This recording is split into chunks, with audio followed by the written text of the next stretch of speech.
Okay, so first we need to download the CD image for the Linux Mint. So I'm going to open a browser again, type in Linux Mint, and it'll take you to the main page. And click on that and download, hover, and then select the latest version, which is 18.3. Now, there are other desktop flavors that the Linux Mint comes in. I prefer the 64-bit Mate desktop, and so I'm going to download this and install this. And it's 18.3 Sylvia. Okay, click on that. It's going to take me to the mirror pages where the mirrors are listed, the various mirrors. And since I'm in Australia, uh, I'm gonna choose one of these three. And in my experience, Internode has the most fastest speed, uh, the download speed, and I'm gonna click on that. And since I've already downloaded this, I don't need to click on that. So I'm just gonna go and do one more thing. After you download it, just to make sure that the CD image hasn't been corrupted or anything like that, so you can verify your ISO that you just downloaded. And the one that we downloaded was for 18.3, and we're gonna check the checksum for this ISO image. So this is the one that we downloaded. Now I'm gonna go and I'm gonna use a hash calculator that I've installed, and I'm gonna locate the file. Where is which is I did not download it. Okay. I didn't download that file. Okay. Go back. Back. Click on Internode. That's gonna download. It's gonna take a couple of minutes, so I'm gonna pause right here, and then once it's done, I'll come back and show you what to do next.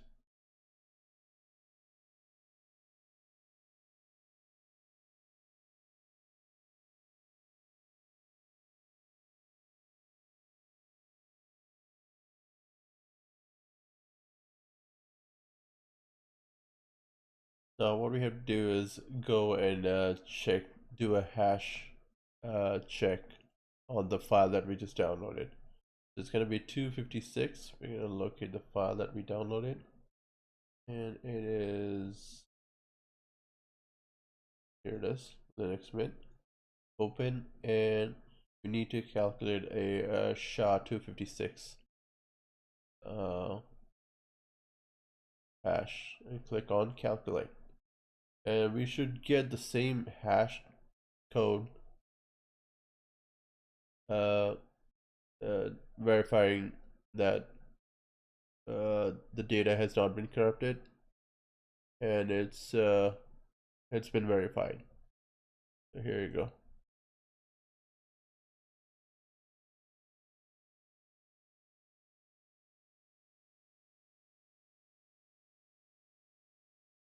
And it looks like exactly the same. Yeah, it is. So we downloaded that, close that down, and go back into your VirtualBox Manager and create a new machine. We're gonna call this LM for Linux Mint short, and it's Linux. And since the Linux Mint is a downstream version of Ubuntu 64-bit, we're gonna set that version to Ubuntu 64. As you can see, Linux Mint is not part of the listed operating systems here. We're gonna click on next, and since it's a client machine, we're gonna give it 2 gigabytes of RAM. And we want to create a virtual hard disk now. Yes. VDI. Yes. Dynamically allocated. No, let's just do fixed. And the minimum is 10 GB, but we want to go more because it might give us some trouble later on. So let's do 20 GB and click on create. Now it's going to create the hard drive, the virtual hard drive, and it's going to take a minute. So I'm going to pause the video right here and then come back when it's done.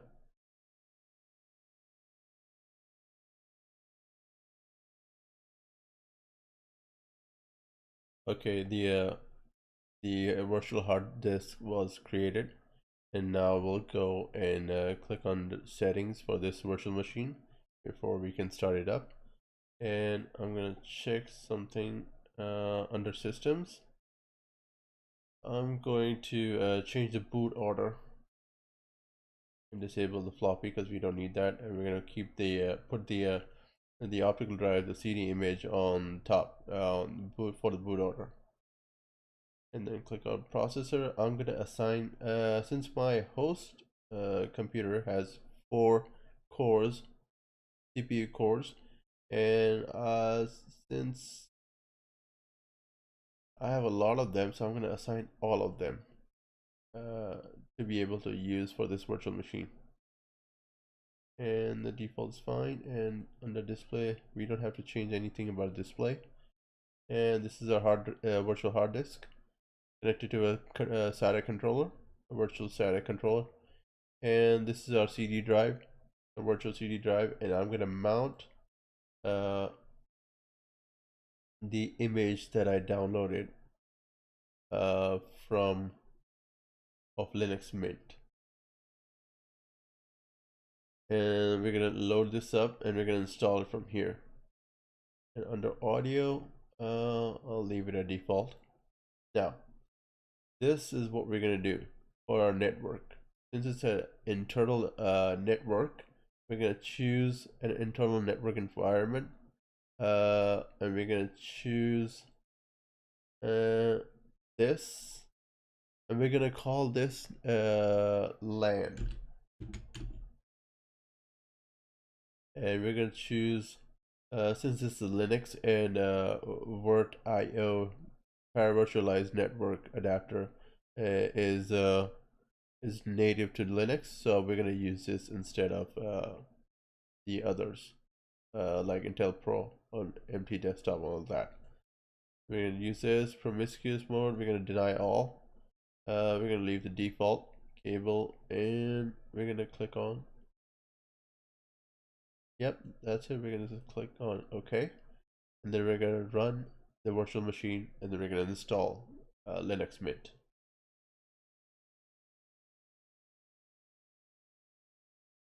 And it's booted up the live CD.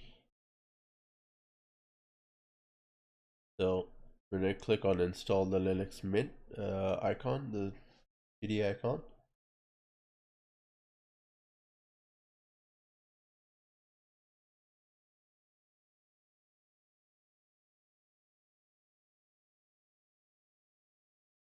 And it's gonna start up the wizard for installing Linux Mint. And we're gonna choose English as our default language. Install third-party software, yes. Continue. Now you'll notice no network has been detected. That's because in our virtual internal network, there is no gateway assigned or any router. So there's not going to be any internet connectivity right now. But we'll get to that later when we install a pfSense router. So here we are. Erase disk and install the next Mint? Yes. Yes, we want to overwrite all the partitions. And since I'm in Melbourne, Australia, I'm going to choose Melbourne, Australia. Click on continue. My default keyboard layout is US English. So I'm going to click on continue. I'm gonna give it my name as Jahed, and my computer name would be, let's give it LM. Username is fine. Password, another password, confirm password, and I could also encrypt my home folder, but since it's a test environment, I'm just gonna take the default and click on continue. This is gonna take a while, so what I'm gonna do is I'm gonna pause the video once the installation is finished. Then I'll come back and I'll continue from there. Okay, the installation is finished, and we're just gonna I'm gonna click on continue testing because I'm gonna shut this machine off and make some changes to the virtual machine, and I want to restart this. So click on continue testing. To the menu, quit, and shut down.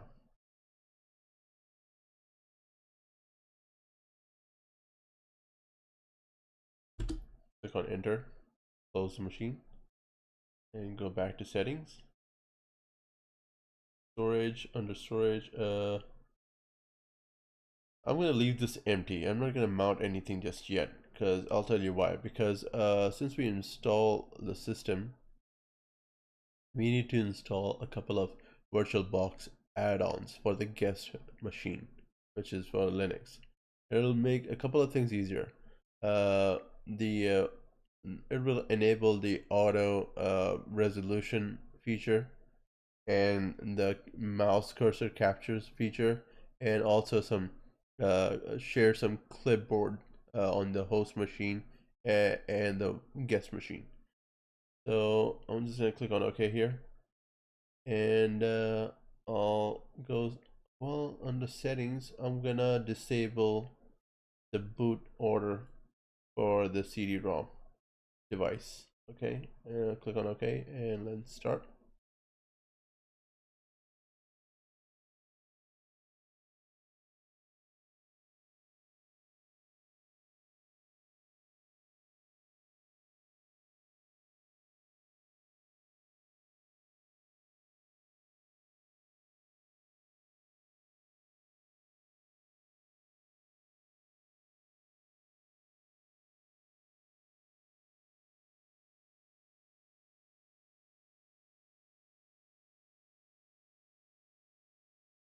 Type in my password, log in.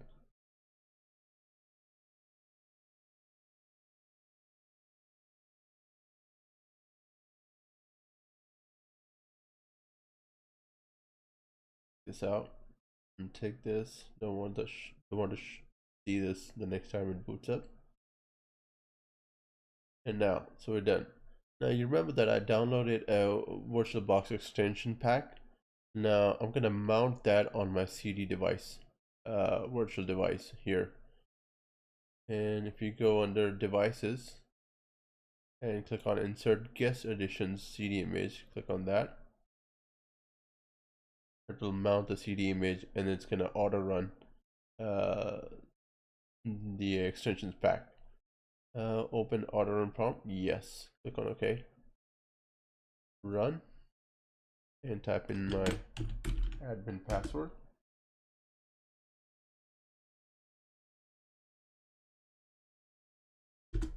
Press enter. It's been installed. I'll show you what I mean when I said auto detect my screen resolution.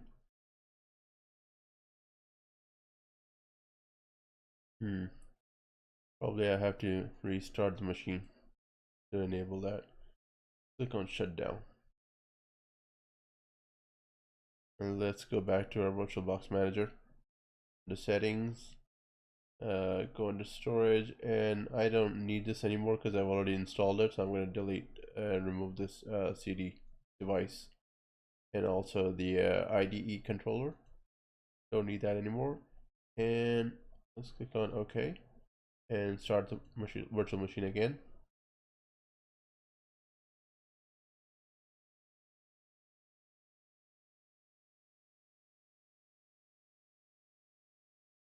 Type in my password, log in.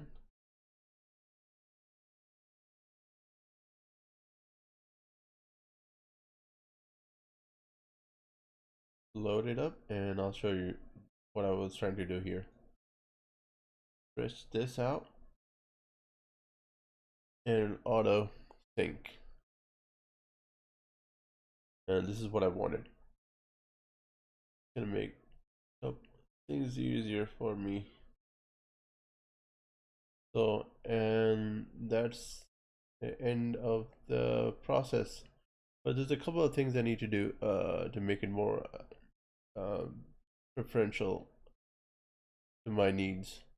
So I'm gonna go under applications and preferences. There you go. I'm gonna first disable the screensaver so it doesn't switch off my monitor, and do this, close, more thing, and power management. Never display 30 minutes, never, no. And that's about it.